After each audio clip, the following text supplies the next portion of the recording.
Hello everyone! Today I'm gonna do another chain pull, and October is a breast cancer awareness month, and I want to dedicate this chain pull flowers to everyone who are suffering from cancer.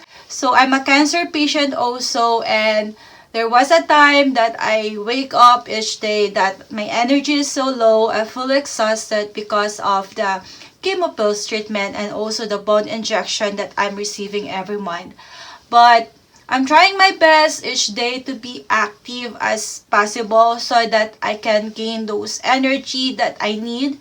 And I do have a high hope and I do believe in miracles. So you are not alone, guys. We are here for you also and praying for everyone that dealing with this cancer. I know it's not easy, and it's not easy also for our family because as much as we are worried to ourselves, they are also worried about our well-being. So keep your faith and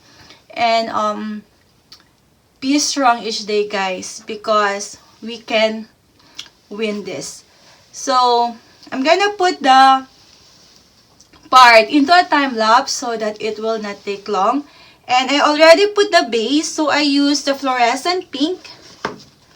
So this is the colors that I use, and this is not a sponsored video. So I use the Liquidec Basics Acrylic Fluorescent Pink. So it's 3 part of Flutrol, 1 part of paint, and 1 part of Elmer's Glue All.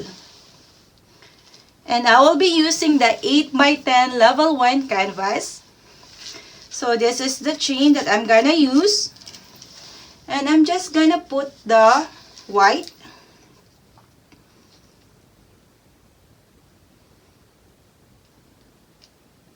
So I'm not gonna put a lot because it's a small canvas. And this is the pink that I use. So let's start.